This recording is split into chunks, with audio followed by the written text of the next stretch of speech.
Hey guys, Silven here. Today I'm answering frequently asked questions surrounding the fight caves and the Jad fight.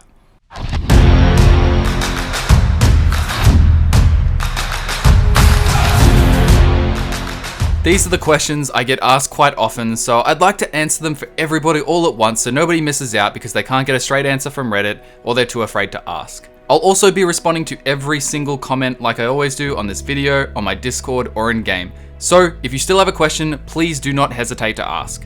Let me also preface this by saying that the idea of the guide was to get people their first fire cape by minimizing mistakes rather than maximizing speed and efficiency. So I'm not going into anything like prayer flicking, tick eating, or any complex mechanics. The whole idea of my guides is that anybody can do them because I can. I use Long Rock because it's the easiest to teach, learn, understand, and use. Because of how the spawns work, all the enemies are going to be funneled into a singular spot and line up. The only complex part is the close spawn. That's the only real thing that you have to think about while you're in the fight. Of course, Italy Rock can be used for a more efficient cave, and you can use multiple safe spots to maximize efficiency, but that's more complex than necessary for your first kill. For our first time in the fight caves, most people tend to take around 90 minutes. As you get more experience, you'll get in around 60 minutes and maybe less if you have a Slayer task. So I'd say roughly 60 to 90 minutes. To be quite honest, this can go either way. Some people find it easier just to tag the healers, then kill Jad as quickly as possible, but others find that they panic when the healers drop them too low. Whilst making the guide, I made the choice to recommend killing the healers in my video, simply because if you make one prayer swap mistake, it gives you more of a chance to survive if the healers aren't DPSing you. But it's definitely a personal preference, and if you're a higher level, the healers won't hit as much through your defense anyway, and if you're less experienced, I'd recommend killing them to increase your chances of success. If you get anxiety, shake, or psych yourself out mentally, the best thing to do is to log out at the end of either wave 60 or 61 and take a 15-minute break. During this break, I'd first suggest you do a bridge. You want to start in this bridge position. If you can't get into this position, you can use one knee to support yourself and just have one leg out. Tense every muscle you can for about 15 seconds, then relax. You can do this a few times if you can. Then you'll need to do some breathing exercises. Make sure you're standing up straight, then put your fingers either side of your rib cage and breathe deeply and slowly. Use your fingers to make sure it's just your lungs expanding when you're breathing and you're not putting pressure on your upper back or chest, as it will get tight when you're trying to play the game. You can take a longer break for an hour or so if you're feeling anxious and repeat the same breathing exercises before you start again. I'd also recommend having a warm shower, not too hot or cold, or taking a walk. You don't want to be sweaty.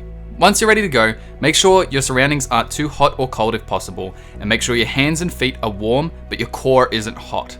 All of this is trying to get you ready and relaxed and warmed up without releasing adrenaline. If you get anxiety during the fight and you don't have time to stop and log out, the best thing to do is to control your breathing, get your hands and feet warm if you can, and then stay focused. During a wave, you can click the logout button a single time. Once the wave is over, it will prompt you with a message saying it's safe to log out, and you can click again and save your progress and log out.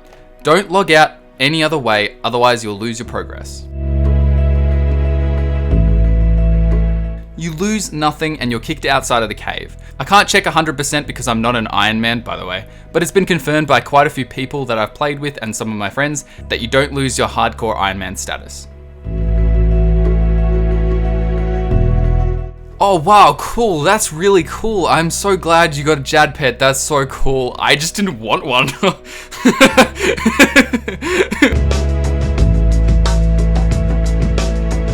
Karil's crossbow has a very high attack speed compared to other crossbows, making it ideal for DPS throughout the fight caves. It's better than Armadillo crossbow with ruby bolts until the mage boys and Jad. But with the mage boys, it's still pretty close. Once you're at Jad, the rune crossbow with ruby bolts will do more damage. So if you have space for both, that's great, that's fantastic. Bring both. And if you feel entirely comfortable within the caves and stress the most at Jad, the rune or Armadillo crossbow will be better for you. But still, a Karil's bow has more DPS throughout the caves and you'll get to Jad with more supplies. As for the crystal bow, it's out DPS by Karil's crossbow at every stage of the fight caves, including Jad. I know that might be weird to people, but have a look at the DPS table if you don't believe me. It does get close, however, at Jad, but it's still lower. I'd recommend only using them for Jad himself as they're a waste of money otherwise, but yes, you can use them if you want to spare a brew. In the original video, I didn't include them to reduce complexity. First, you can practice swapping prayers while watching a Jad kill. I have an unlisted video of a Jad fight without me speaking over the top of it. I'll link it in the description here. Just watch Jad and try and swap prayers on your character and take a bite of cake in your inventory in between every attack, while you're just in your house or at an altar or something. Once you're consistently able to do this, you should be able to easily take on Jad. Another improvement you can make is hovering your prayers more. A lot of people die because even though they know which prayer to use, their mouse is on the other side of the screen and they try and panic pray and they can't get it in time. Keeping your mouse hovered over your prayers as much as possible is ideal and can save you making a mistake. Yep. Nope. Already tried it, not worth it. Yes, but as with the dragon darts, I didn't want to add an extra layer of complexity to the Jad fight. Some people have reported it makes them fight much easier. So if you'd like to use them, once the healers start popping out, use a chin to aggro them all at once they've surrounded Jad, of course. Sometimes one won't be hit even though they're adjacent and you'll have to manually tag it.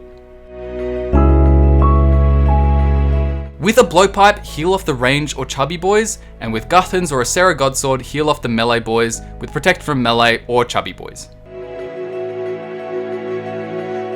If you're going for the fire cape for the first time, I'd say the lowest to comfortably make it through is 70 range. Even though the rune crossbow is 61, you can still do it at that stage, but you may struggle on supplies due to speed.